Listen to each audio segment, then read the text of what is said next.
I'm going to talk about nuclear, biological, and chemical warfare. NBC for short. You'll see a lot of prepper channels talk about this, but they don't give you all the information. You'll see shit hit the fan short videos and movies where you see people wearing gas masks all the time, but they don't go into vital information you need to know about the use of them, how to use them, when to use them.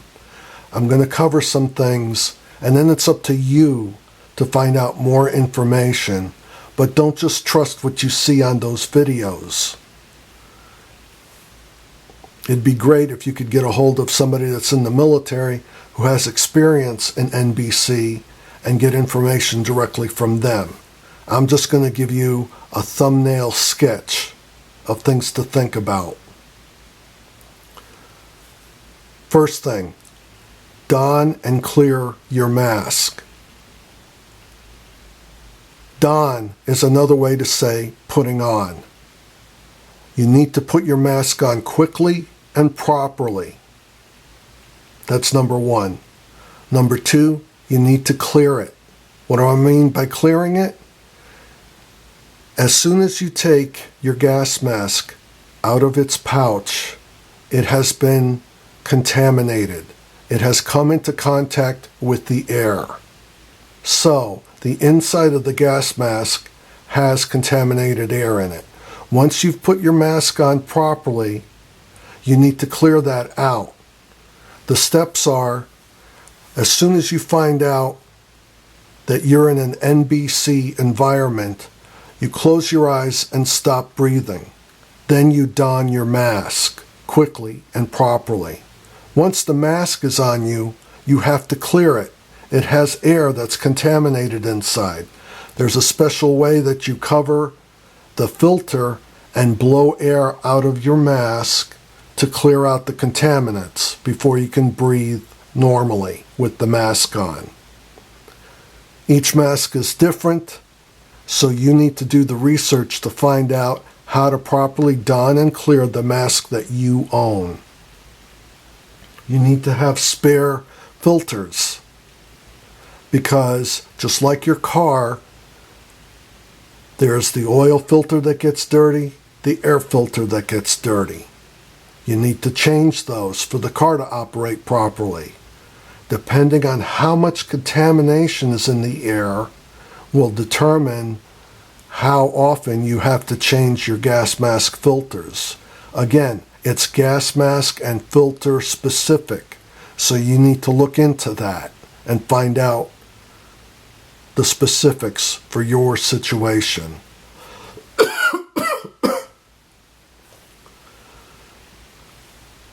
A Geiger counter can tell you if there's nuclear contamination, radiation out there. That's good. But a way to check for biological and chemical agents is also something that you need to know. So there are testing kits out there. Do your research.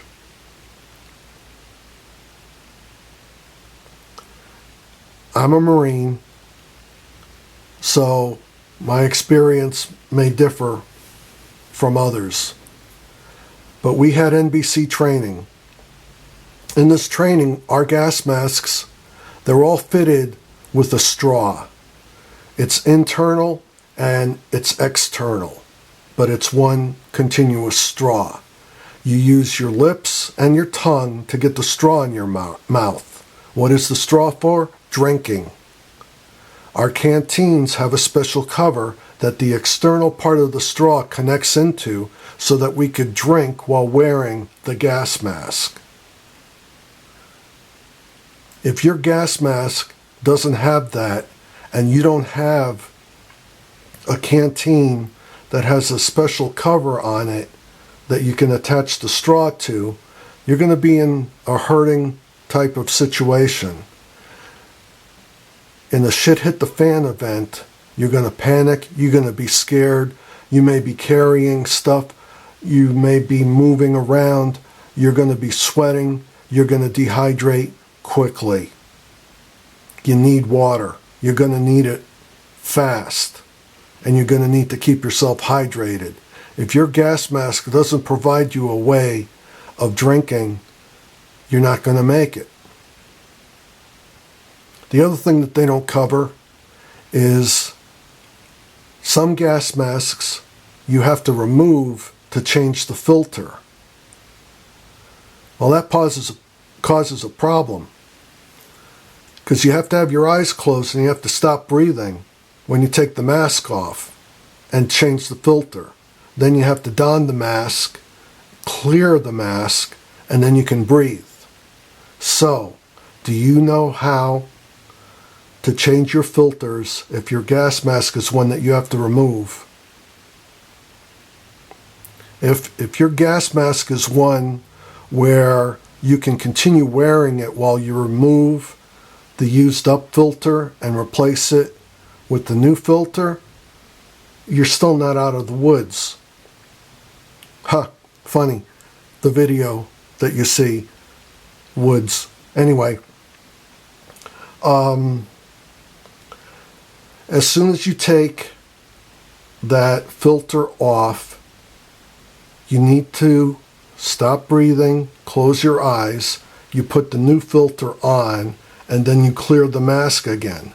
Once you bring out that brand new filter and you open it and get ready to put it on your mask, it's been contaminated because it's been in contact with the air outside. So you need to clear the mask. Again, you need to do this with your eyes closed and without breathing. You need to practice this. You need to know where your filters are. Filters do not last forever. They're not like these movies, these short films that you see on YouTube where people are wearing their gas mask all the time. Eventually, depending on the contamination and how widespread it is, you're going to wind up having to eat. You could last 3 days or longer without food. Some people, a lot of people have never practiced or even tried going 3 days without food. So I don't have a lot of faith or confidence in them. Anyway, as soon as you open any food item, a can, a pouch, it comes in contact with the air. Once it does that, that food is contaminated. You ingest it, you're putting radioactive material inside your body. You're not going to last. You're not going to make it. Whether it's radioactive, biological, or chemical, it's contaminated and you're putting it inside your body. So you need to think. That's why it's imperative that you get a testing kit for NBC. You need to know if you're in an area that's affected with radiation, biological or chemical agents.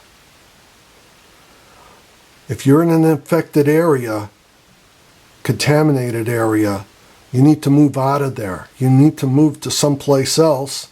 And then when you get far enough away, you need to test the air to see if it's contaminated or not. If it's not, then you could take your mask off and breathe normally and eat normally.